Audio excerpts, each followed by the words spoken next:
Hello, everyone, and welcome to the panel on virtual choirs. My name is Jordan Prescott, and I am currently serving on the National Board for AGOYO Young Organists. And it's my pleasure today to be joined by Douglas Buchanan and Stephen Buzard to talk about their experiences wrangling the idea of a virtual choir in the time of coronavirus. And so I'm going to turn it over to them. We'll start with Doug, if you'll just tell us sort of a little about yourself and where you are.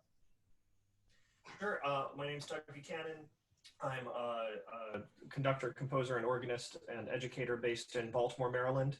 I serve as music director and organist at St. David's Episcopal Church, where I direct, it's the primary choral ensemble there is an octet of professional singers.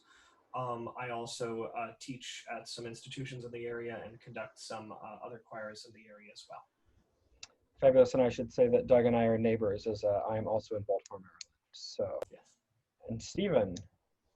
I'm Stephen Buzard, and I'm the director of music at St. James Episcopal Cathedral in Chicago, where we have a children's chorister program as well as a semi-professional cathedral choir for adults. So we have a number of different challenges that the different age groups and what they need present, as well as ministering to a congregation in lots of different ways. Great. So I'm hoping we can start with just some background on this. And had either of you had experience doing virtual choir or music involving sort of computers and digitally manipulating recordings to do things like that? I mean, have you had much experience before this, or was it sort of a baptism by fire in March and April? I'll jump in and say I'd certainly done some editing, getting videos up on YouTube and things like that, and on SoundCloud for my own personal accounts or for the organizational accounts. But I had known of virtual choirs, but I had not participated in any, and I had certainly not edited any prior to, I suppose, March 18th, which was when we decided that we would jump in. Yeah, I had very little experience with computer music before the pandemic. I had gotten some basic techniques of editing down when I studied with Ken Cowan at Westminster. He edits all of his own CDs and encouraged me to do the same with the recording that I was making. So that was really invaluable, just kind of knowing the ins and outs of splicing and crossfading and things like that. It was good to have a little bit, but I had never really opened GarageBand at all before all this began. And actually it was, a member of my choir thought, oh, this could be a fun thing to do, because we were sort of assuming, well, maybe we'll be back after Easter or something, and just said that she often will sing along to her favorite recordings and record each of the parts over this reference recording and then put them together in GarageBand. So that's kind of how we got started with it, and it's evolved into the primary way of making music for us. So it really kind of happened organically. That's great. Yeah, I think all of us were sort of thinking, oh, well, this will be over soon. And so I took one of two routes. Either, well, let's jump on the virtual choir thing because it surely won't last forever. Or, those of us that said, oh, this won't last very long, so I'm just going to wait and we'll be back after Easter with doing live stuff. So, but, here we are, and it can be frustrating, but I can say as someone who has enjoyed the performances of both of your virtual choirs, it's been really nice to hear people making music together, even when they're not together. So I appreciate it as a consumer of your virtual choir performances. It's been really wonderful. So I'm sort of wondering, I think there's a misconception, and I know for my last Sunday, I switched church jobs in the middle of the pandemic, which is a really great idea. But for my last Sunday at my previous job, we did a virtual choir performance, and I was sort of amazed at how much time actually went into editing things together. And I'm wondering if you could sort of break down the amount of time that goes into from sort of making a rehearsal track to releasing the recording, what's involved in that process, because it's certainly not a short ordeal. Well, the way that I've decided to do it at St. James is to not incorporate video. So we're only doing audio, and that saves a huge amount of time. And part of my thinking on that is that our diocese has explicitly said no singing whatsoever in person until we have a vaccine, which means we don't even have the option of bringing in a cantor or something like that. So this is really the only way we can do music of any sort other than to use archival recordings, but that wears thin pretty quickly. So we're doing 3 or 4 virtual selections a week. Wow. And part of that is a motivation to keep all of our paid singers on payroll. I think we're one of the only choirs in the city that still got the full staff of singers working. So that sort of comes out roughly to what they would be making from us in a week. I polled all of them as to how long it took them to prepare each recording, and sort of the average was about an hour. So between rehearsing and recording and, you know, doing it again because the cat meow, pressure 27, that kind of thing. You know, some hymns will take less time, and some hymns will take more. But because we don't do video, it's really kind of one step of the massive project that it is to do a video virtual choir. So I think at this, as you get more experience doing these things, it becomes easier. But at this point, you know, creating the reference track I find is the most difficult thing, because it's really crucial that everything line up and be exactly the way you want it to be. So what I do is I play on a digital keyboard, actually. So I do straight into GarageBand, a MIDI file, so it's absolutely there, and I can just kind of, you know, tweak things if they need to be slightly adjusted to be right on the beat and such. So I'll play the accompaniment in, or the open score if it's an unaccompanied piece, and then do a conducting track. So I'll have a video of myself playing lined up to the MIDI file, and then a video of myself conducting lined up to the MIDI file, and have that sort of picture in picture so that they can follow either or both.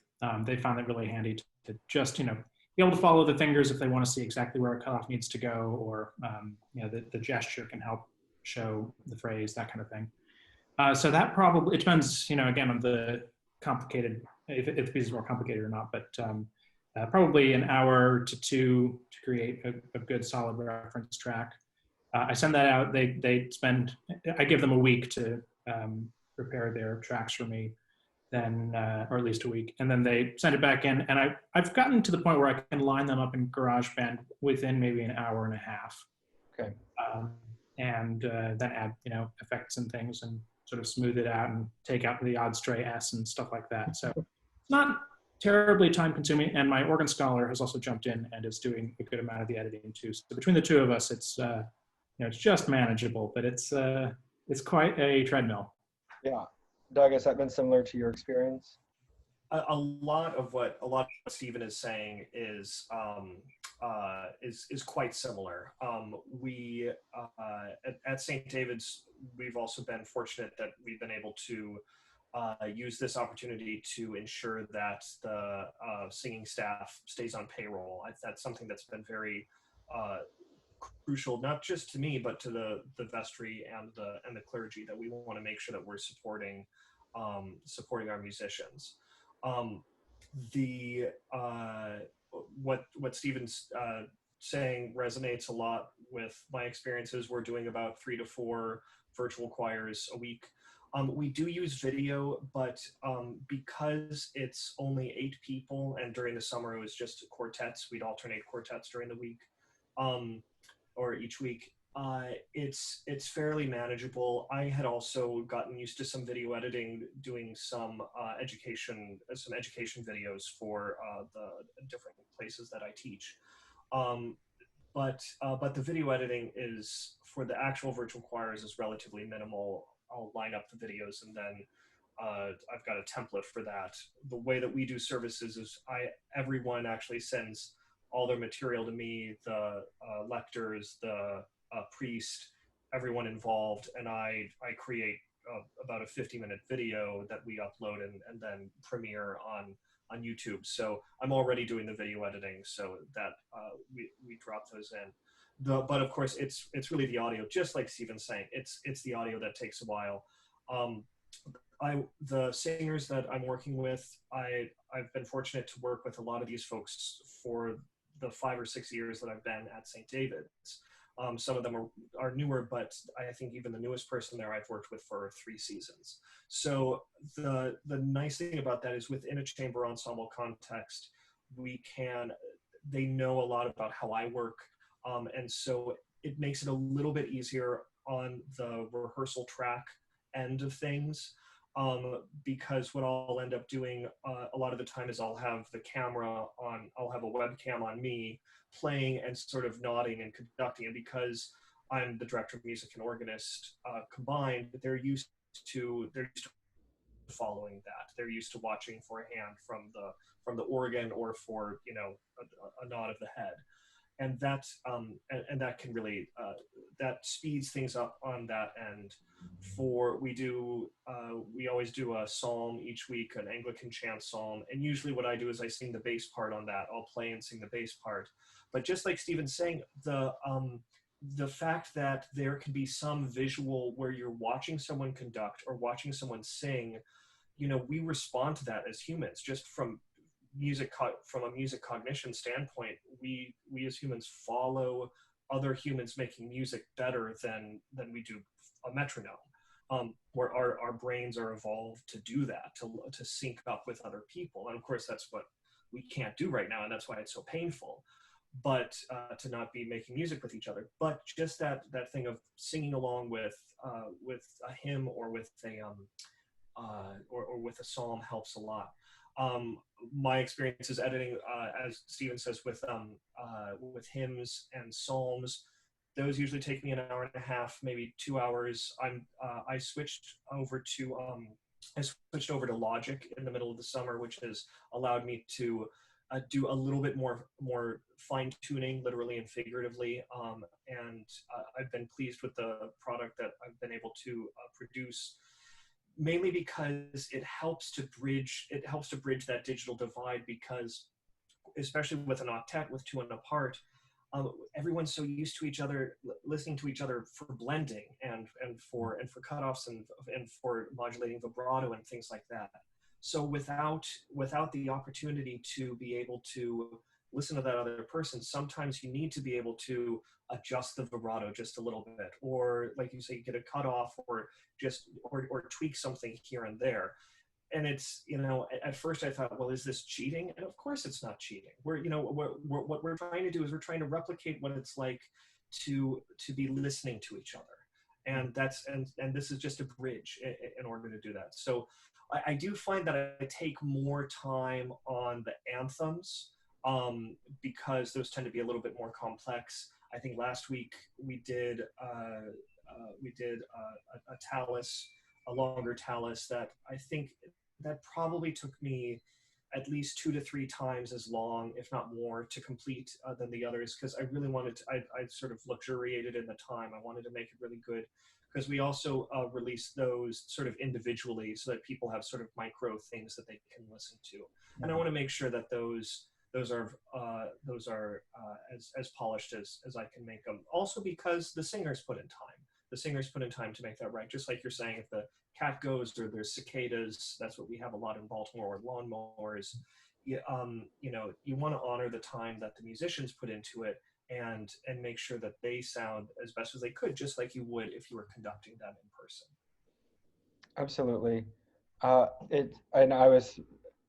friend of mine was telling me about a student who he just high school, and they were doing a virtual choir piece, and she finally said, well, this is my 3rd time doing the recording, and there's been cars going by or something's going on outside. So if something happens this time, I'm just submitting it and you get what you get.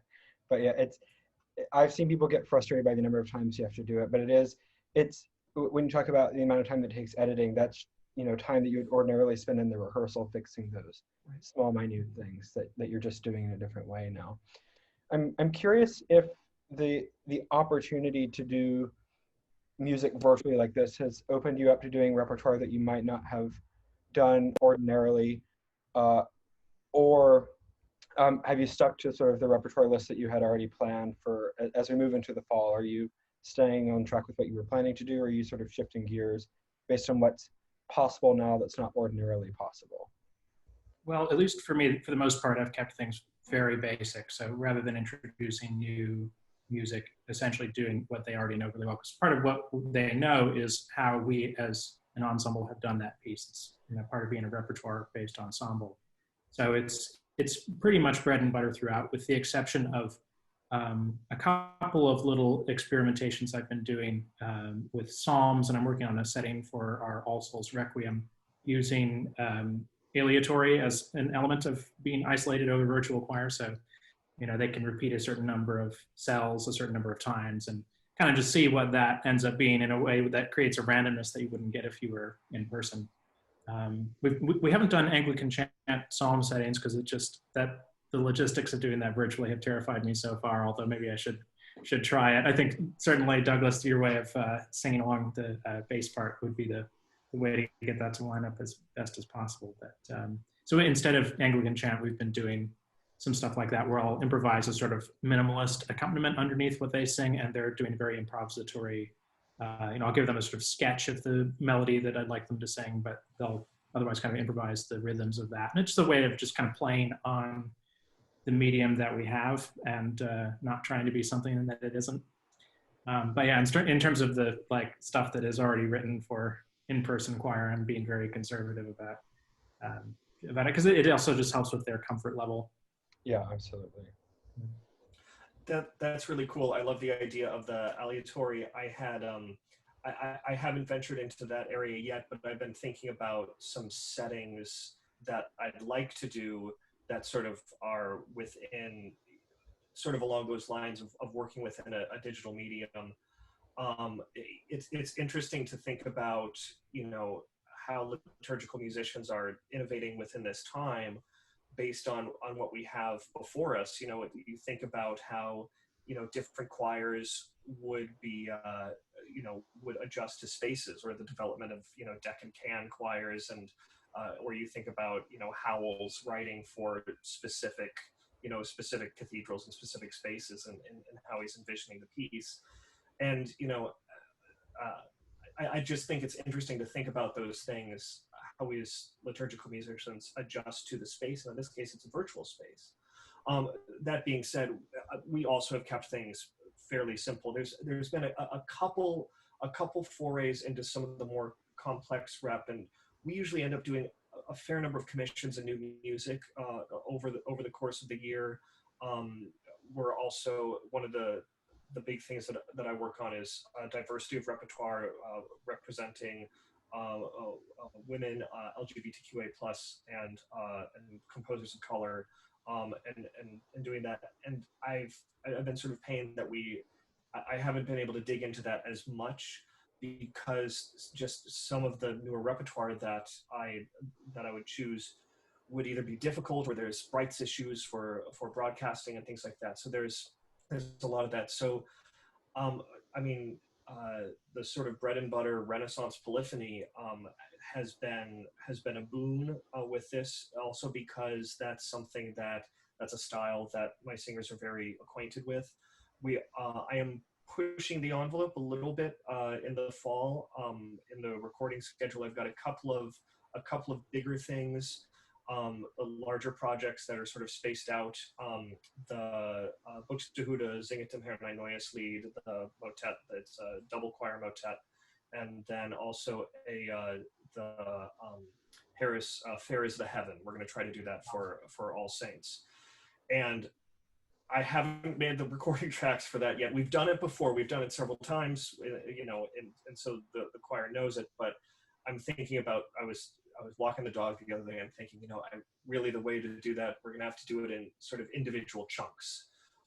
My brother also does this with his quartet, and he tends to chunk his anthems more than I do. I want to do it in a straight shot because I don't have the time to edit all those different files. It's enough time to just edit one file from each person. But for something big like that, for All Saints, maybe, if we do a big anthem for Christmas, chunk, doing section by section, a section by section rehearsal video will allow them to do that, because no one wants to try to record the Harris affairs that happen in one single take. So I try to, because that's the other thing, you try to be realistic with your musicians, and I frequently remind them, done is better than perfect with this. There's a lot of things that can be fixed in post, but ultimately this is an offering. Just like we would, just like we're doing in live service, this is an offering And if there are imperfections in it, that's okay. It's supposed to, it's supposed to be in the spirit of a worship service. And as much as we're, I might think of it every once in a while as a product, ultimately we're just trying to, we're trying to give something and try to create that sort of ersatz community that's helping to keep us all alive. Well, speaking of community, and this is sort of separate from the idea of like the technical aspect of putting together virtual choirs, but how have you both been managing the sort of missing social aspect of singing together? And I know you're both dealing with different beasts. Stephen, you have kids, well, a mixture of kids and adults, and Doug, you have all adults. Are you doing anything to sort of make people feel like they're still singing together other than in doing the virtual choirs, and how are you meeting that need for social interaction? Our cathedral choir, the adults, meet for Martini Ministry on Thursdays during our normal rehearsal time. And that begins with a sung compline that we do over Zoom, one at a time, and everybody else on mute. Then just sort of chatting, and that's been just a lifeline for so many folks, especially those in the choir that might live alone. Mm-hmm. So you can just really see how much it means to them because they're there every week. And it's just wonderful to get to see those folks, especially because I'm interacting with their voices on such a regular basis through recordings, but I actually haven't seen these people in so long in person. That's really lovely. The choristers, we are going to start a weekly rehearsal in a couple of weeks in person, but not doing music. So they'll come to we've started in-person services.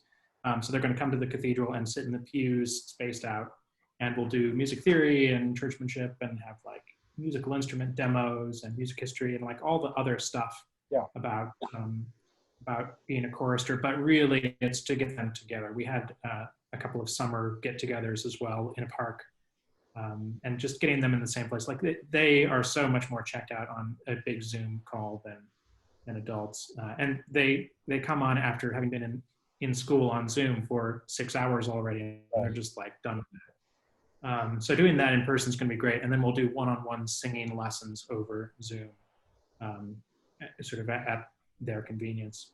So that will be our plan going forward. I mean, it feels like these days you really can only plan out a couple months in advance, but maybe a completely different situation. Maybe we'll have more adequate testing and we could be comfortable getting groups together to sing, at least for brief periods of time. I don't know, but that's what we're doing for now. Yeah, well, very, very similarly, we've particularly last sort of semester before the summer, we did on our usual rehearsals, we get together for sort of a choir happy hour, check in with each other, especially in the first few weeks, first few months of of this. Having that was very special to be able to check in with people. We haven't done it yet. We didn't do it over the summer because some people were, they would go camping or something socially distanced, and so so a lot of people had sort of varying schedules. And now that we're back, I've got several teachers. I'm of course a teacher as well, and so this is it's tricky to juxtapose all that, because not only the kids are checked out on Zoom, but many of us are checked out on after I'd had I had a couple private lessons and a theory class today, and so it's sometimes at the end of the day, I want to play a board game. I want to play something where I'm not looking at a screen. So we just haven't gotten those up yet, but that's on the plan, because it's just good to talk to each other, to see each other's faces until we get to the point where we do feel comfortable that we can do that again. I've had many parishioners talk about how nice it is to see and hear the singers, that it does give them that the feeling of not just the feeling of ritual, but being aware of this virtual community that is it's sort of, it makes you think of sort of this choir invisible, as it were. And that's been very special.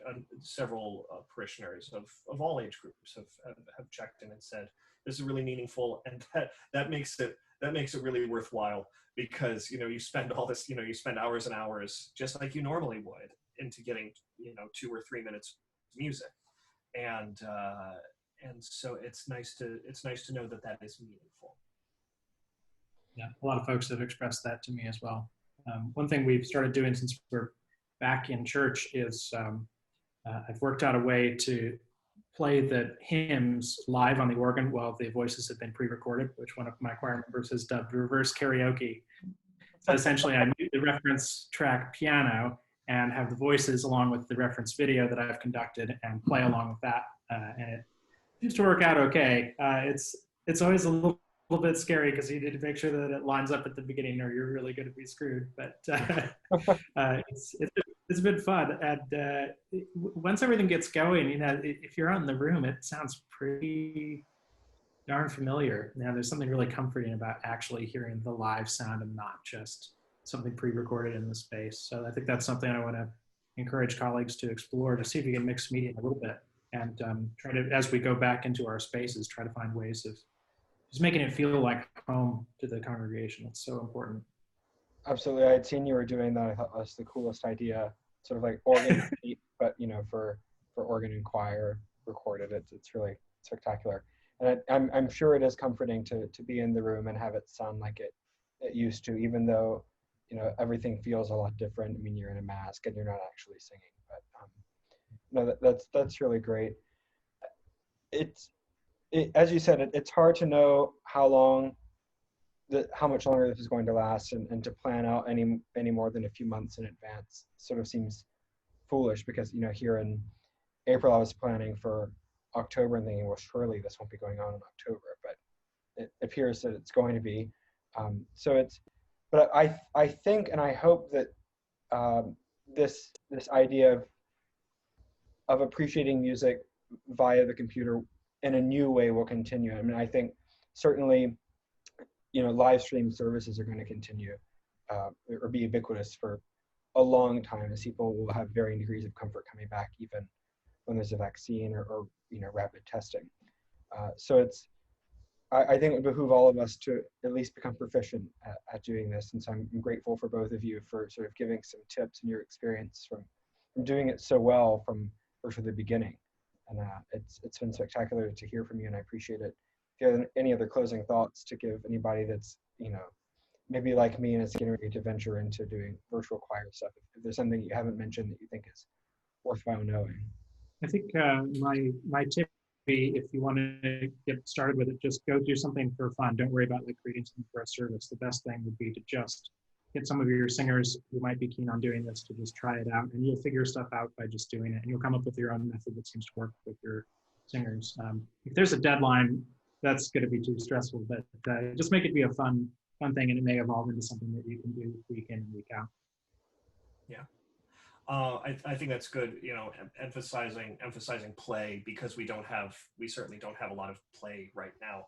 But also,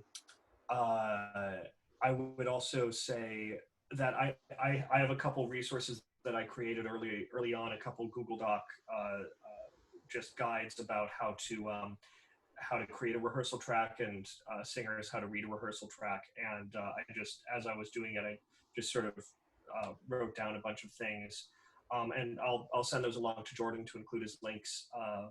So those could certainly be a resource if you want that. And I think probably, if you have questions, I'm sure you can reach out to any of us and see what we have to say, for whatever that is worth. That's great. Well, thank you both so much for participating, and I hope you stay well and safe and have a good fall term, and hopefully things will be normal after Christmas. I think we can cross our fingers and hope for the best. So yeah, we'll see. Thank you both so much. We'll see you.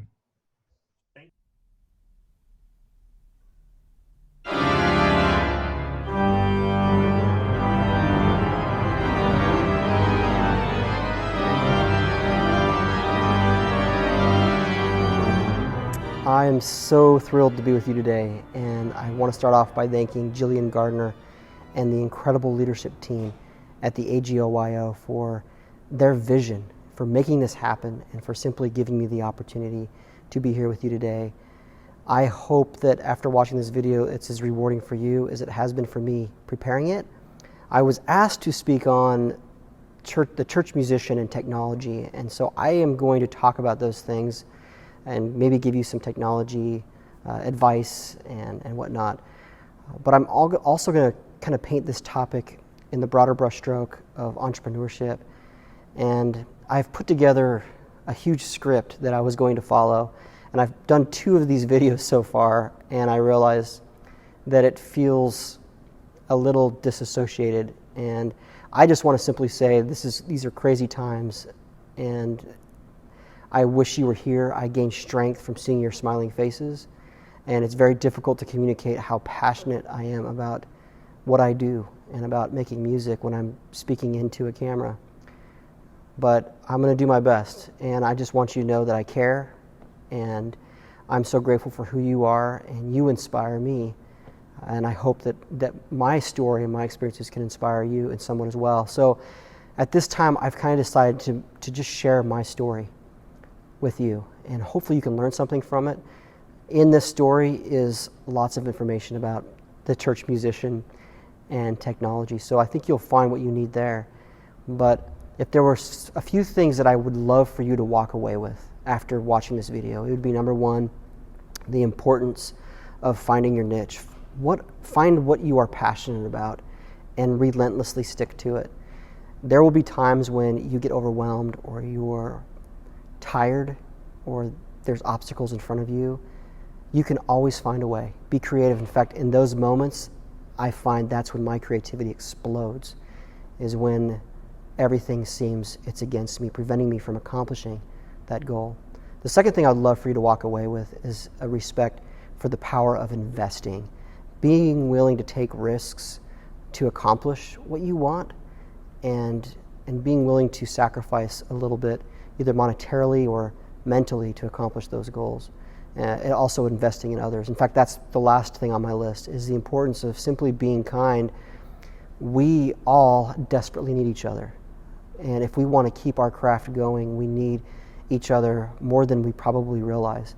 So my advice is rejoice in others' triumphs. I've seen so many of my musician friends get caught up in the wallowing of comparison and asking the question, well, why isn't success happening for me? I am working just as hard. That's more important in those situations, I have found, to get up and get back to work, because someday success will come to you, and you'll hope that your friends that you care so deeply about will rejoice in your successes as much as you rejoice in theirs. And again, we need each other. So those are the 3 things that I hope that you walk away with from this, is finding what you're passionate about, investing, and simply being kind to others.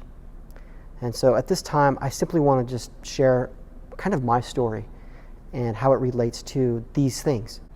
My story really begins several years ago with my grandma, Lois. She received an inheritance of several $1,000s. They weren't well off at the time, and with that money they could have bought many things that they probably needed, but instead they decided to buy an organ. And at that time, electronic organs were quite fascinating. And Grandma Lois taught anybody who wanted to learn the hymns to play for church, she would teach them free organ lessons. She made an impact on a lot of people's lives in music. And when I look back at the legacy of music in my family, that's where it all starts for me. But what's most special to me is in this home, my mother grew up, and she took organ lessons and eventually took organ lessons at college. And it is my mom who taught me organ lessons starting at the age of 9 till I was 17 and began taking from a professor there in the community that we lived.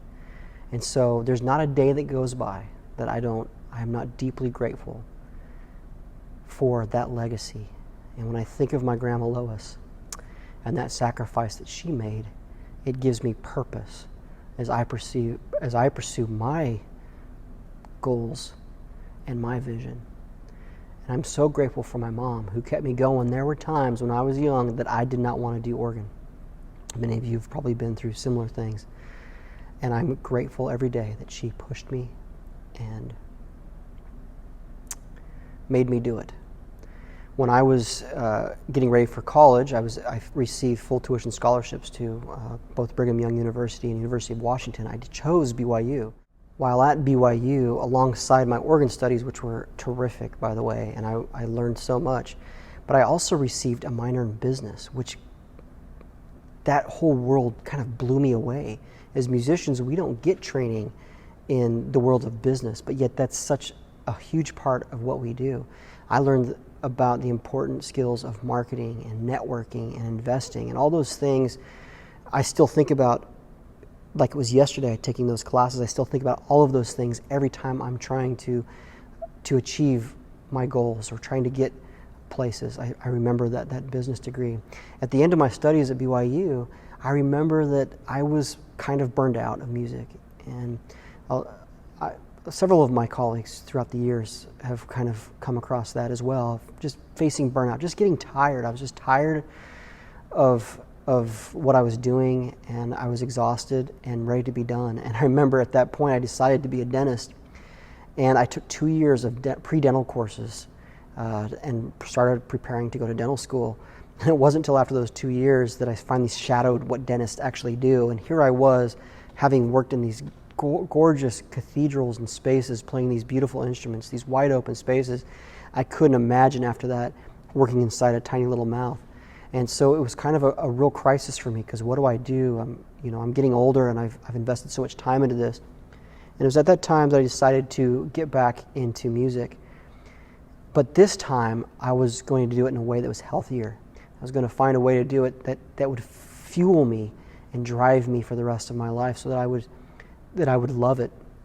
And so I set out to University of Kansas to get my master's with this goal and this adventure in mind. And it wasn't long after being at the University of Kansas that Dr. Higdon and Dr. Bauer really saw in me a passion for composition. And it was during this time that I started to kind of formulate my vision, what was going to be my purpose in music. And I discovered that I loved writing sacred concert music kind of like Messiaen, Monteverdi, Bach, Mendelssohn, music kind of in this vein. And I was deeply passionate about it, and my vision over the years has quantified into this. I simply want to write music that endures time and that continues to inspire and engage people even after I leave this world. So everything I do is geared towards this focus. So University of Kansas is where I started to kind of solidify my vision. After the University of Kansas, I pursued my doctoral studies at the University of North Texas.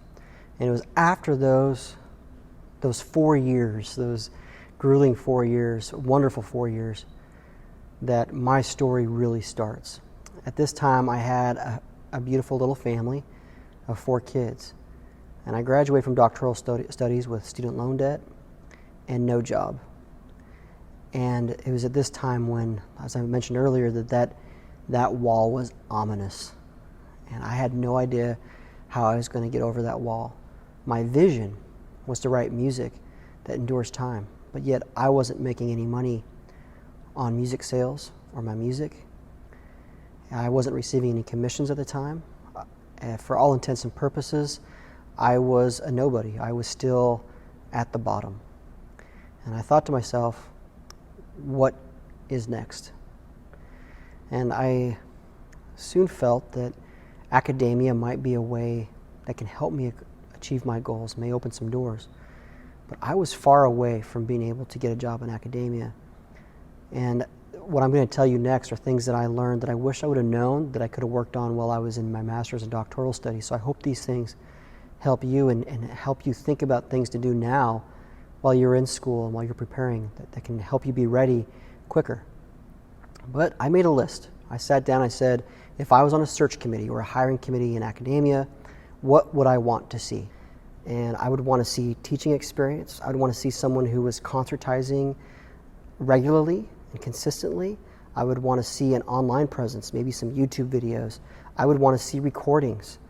And I recognized right away that while I had some of these things, that I needed some work on other things. For example, at the time I had an adjunct position at a local university teaching class piano, and a year later I was able to get an adjunct position at University of North Texas teaching organ literature and class piano as well. And if you want a job in academia, it's important for you to keep your foot in the door of academia. It's very difficult to get back in if you ever get out. So that was important for me to maintain a foot in the door of academia. But at the time, my concertizing was pretty weak. So I set a goal. I decided, well, after talking with one of my colleagues, I thought, well, how about I just call up places that I want to go do concerts at, and I'll offer to do a free concert. So I invested my own money many times to fly to these places and do concerts, but my CV started to show consistent concertizing. So I worked towards filling my calendar with regular concerts. And at this time, I also recognized, well, if I'm doing regular concerts, I need to come up with a new strategy for practicing, because I am not only a composer, but a performer. And if I want to write music, I'm going to have to be more efficient in my practicing. So at this time, I began reviewing my music and my practicing. So every day when I start to practice, I review a couple pieces that I've already learned. And right now, I have about 4 hours of music underneath my fingers, and that allows me to put recitals together much quicker. And so that was a trick that I put together to be more efficient, so I had more time to compose and do the things that I absolutely loved. I had no recordings. At the time, I had no YouTube videos. So in the summer of 2014, when I graduated, I set about I had at that time quite a bit of music that I had written, so I set up a website. And it cost me quite a bit. It cost me about $350 a year to sell my music on my website. I am self-published, and I love it because I have full copyright control over my music, how I present myself, and it allows me to have complete creative control over my artistry. I looked at pioneers of self-publishing, Stephen Paulus, and another one that was really influential on me was Zachary Wadsworth, and kind of emulated their websites and how they presented themselves. And that was really, really exciting to try and figure out on my own, because I didn't have the money to pay someone else to design my website for me, and found out that it wasn't terribly difficult, and it's something that you can do as well. In fact, there are so many beautiful templates out there for websites that you can no doubt find one that will represent your passion, your vision, and your artistry. That summer or that fall, again, I'm broke. I have student loan debt. I have no resources. I needed to put together some videos for an application that I was putting together at a university job that I was applying to. And I had no equipment. At the time, I did have a set of mics. So earlier in my doctoral studies, I had purchased a stereo pair of omnidirectional mics, and those are the best mics for recording organ music, by the way, omnidirectional mics. And the ones that I bought, I'll try and show a picture here. It's the Evenson STO2s, and I found them for $550 out of an outfit in Austin, Texas, and they came highly recommended from someone who'd used the same pair in a Noxos recording. Well, if you know anything about mics, $550 is really, really cheap. They're pretty expensive, and for the price, the quality was fantastic. So every YouTube video that you see of mine, every recording that I've done has been done with those mics. But before that, when I didn't have enough money to spend $550, and I didn't even have enough money to buy those mics then, I bought what we call a Zoom H4n. And it's a little recording device, and it's 1,000 times better than any mic on your phone, and it's about $200. So if you are extremely budget conscious, invest and get something that sounds a little bit better than the mic on your phone. The video on your phones is great. Go ahead and use it. But if you want to record yourselves, I would advise you, just plead with you, get beautiful audio, because you want to hear what you put so much work into this. Don't you want to hear it with high fidelity sound? Don't you want to hear it the best that it could possibly be? And for most of us, we don't have the resources and the money to pay an audio engineer to come and do it for us. And so in many cases, it's much better for us to do it ourselves. And now that I have these mics, I take them all over the world with me and record beautiful organs all over the world, and it's been very beneficial. I kind of went off on a tangent, but anyways, I was getting ready to put together these videos, and I had really good recording equipment, but I had no video equipment. And at the time, I did not have the money. I did some research. I did not have several $1,000s to purchase the video cameras that I would need to do a project like this. And I remember I was just at my final straw, and it's in those moments that like I said, creativity explodes. And I remember thinking about a friend of mine that seemed connected, so I called him up. I said, hey, do you know anybody that may have some video cameras that may be willing to come and help me out? He says, well, hey, you know our friend works for Nikon. I'm like, oh my gosh, you're right. So I called up my buddy that works for Nikon, and he was ecstatic. He was thrilled, and he came down. I think I paid him $100, and he had $10,000 worth of gear from Nikon. And we set up these 3 different cameras, and he just was so excited just to try it out. He'd never done video work before, and so he was just thrilled to do it. And it was such a blessing. They turned out so beautiful, and these are still some of my most popular videos today of some of my most popular music. And anyways, I ended up editing the video. I ended up getting the 30-day free subscription of Final Cut Pro 10, which is a Mac video editing software. I think it's $200, so I ended up buying it at some point. But at the time, I just used a 30-day free trial because I didn't have the money to purchase it quite then. So for $100, I got 3 high-quality videos with gorgeous cameras. You know, but later on in my life, I've purchased equipment. So now that I can do the videos by myself. So now I have 3 beautiful DSLR cameras. I use the EOS. I have an EOS 70D, EOS 80D, and an EOS 90D. They're Canon cameras, DSLR. And for the camera and the lens, it's about $1,500. So that's something you can maybe work towards. But you know, if you have good audio, even your phones will work. For a long time, I would show my pedal with my iPhone, and it worked great. And so those are things you can do. You don't have to have tons of money to make things happen.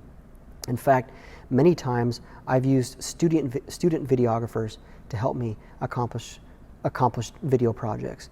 People who are kind of at the beginning of their careers and are looking for the experience rather than to be compensated for what they do. And so there may be colleagues or students around you that can help you accomplish your videography goals. It wasn't, so I was concertizing. I finally had some YouTube videos. I had a beautiful website. I was teaching, and so we were making progress. And during this time, I just was, like I said, my passion is writing sacred music. And I had in mind writing this large-scale art mass. It was an hour-long piece, 9 movements for choir and organ and soloists, violin and cello. And at the time, I wasn't making enough money to keep things going, and people around me thought I was crazy for working on this project. But I just felt so passionate about it. I made it happen.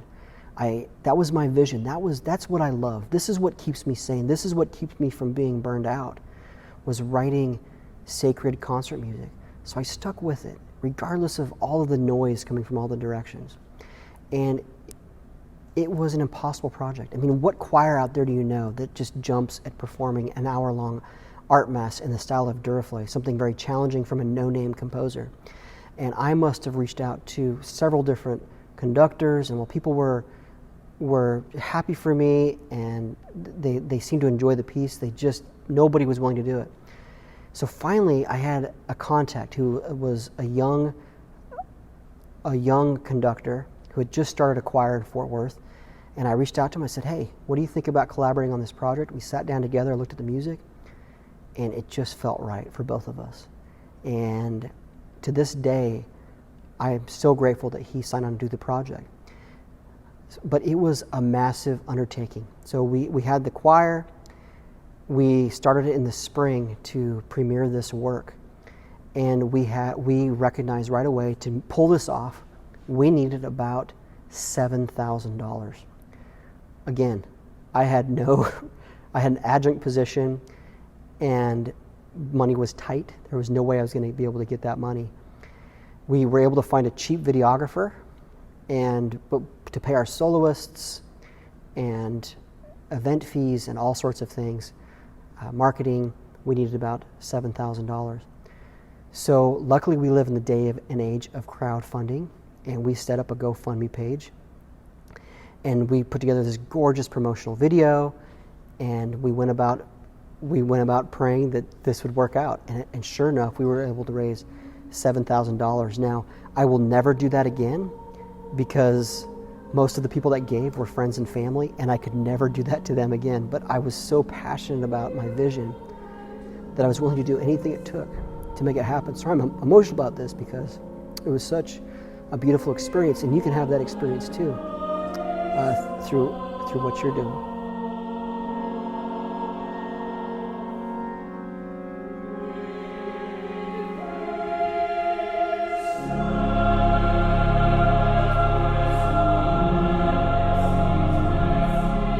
After we completed that beautiful project, we had a full-length production video. We did it the right way. We did promotional videos, we did a full-length production video, we put it online, and I knew at this point that I was preparing myself to be the best candidate I possibly could be for any job that showed up.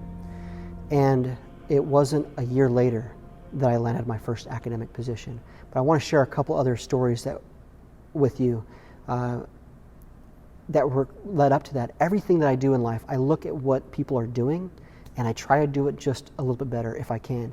The only thing I can't do that with is writing fugues, because Bach was just so transcendent. It's impossible to write a fugue as good as him. But I shouldn't say that, because maybe it is possible.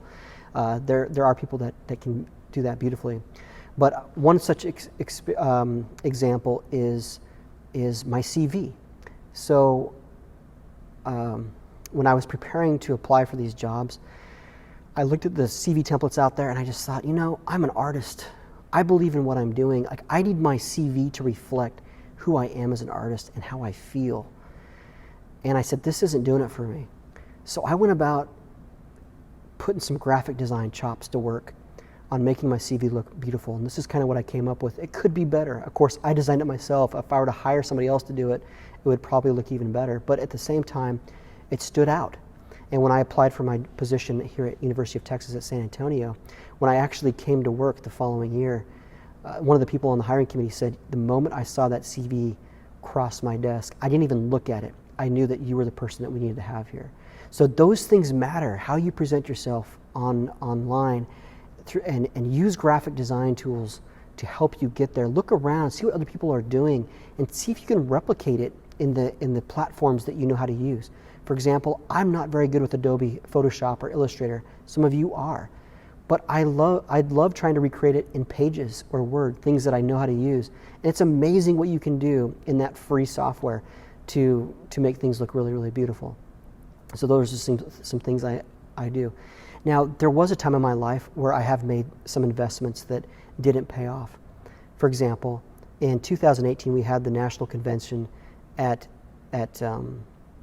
in Kansas City, and I decided, even though I was again super poor, I somehow convinced my wife to let me spend. It cost about $2,000 by the time I reserved the booth and printed off all of my music. So I was going to set up a booth and sell my music.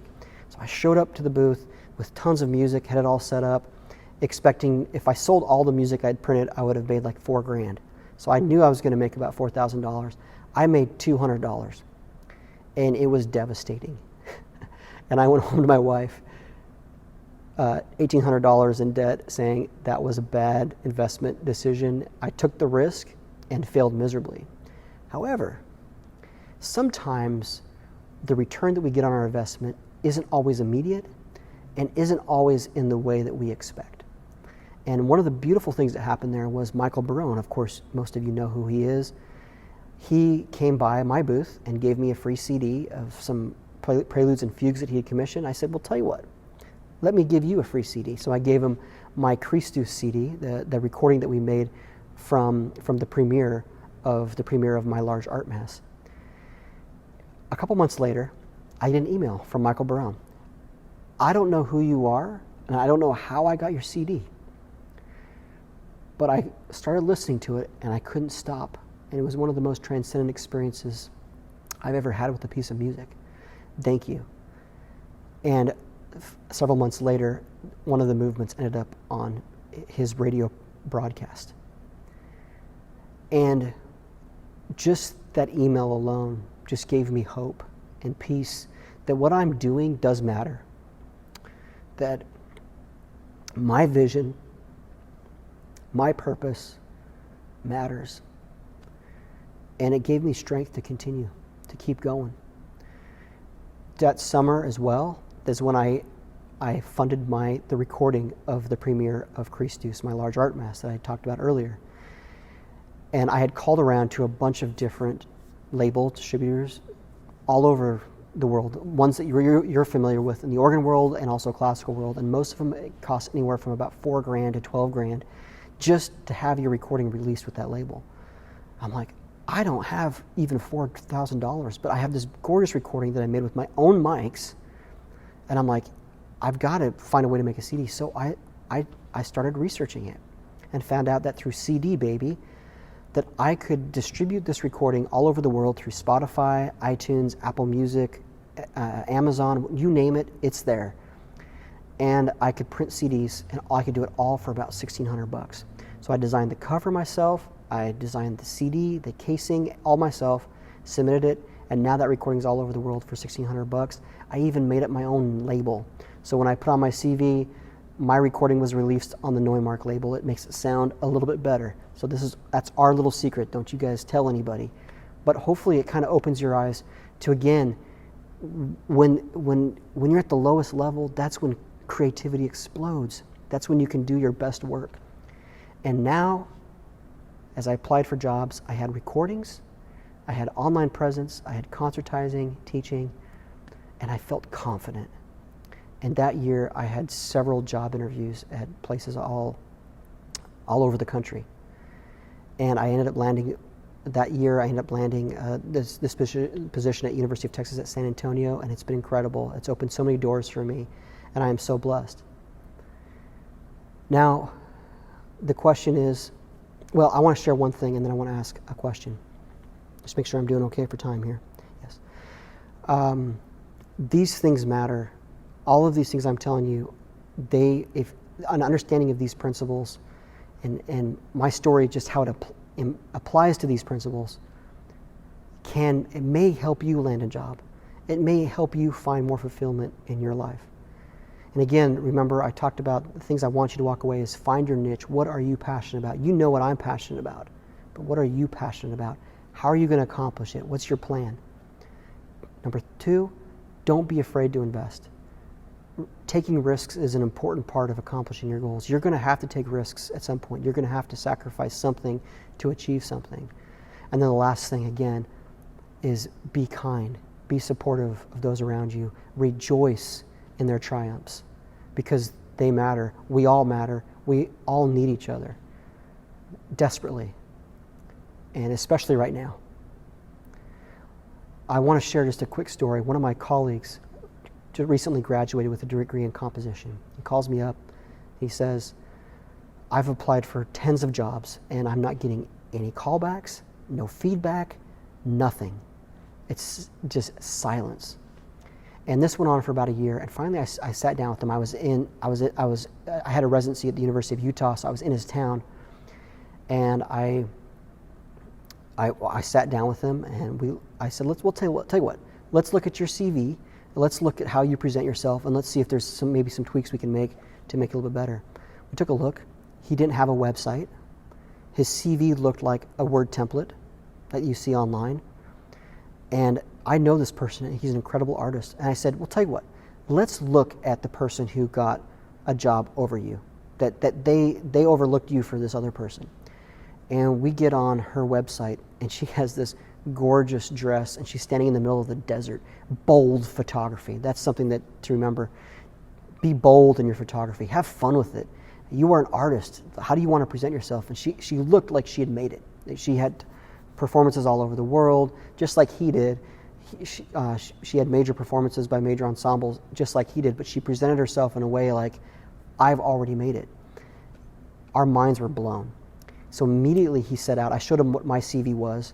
Immediately he set out, he created a beautiful website, just a gorgeous website, worked really hard on it, updated his CV, put more language in there that talked about who he really was, an international artist and composer.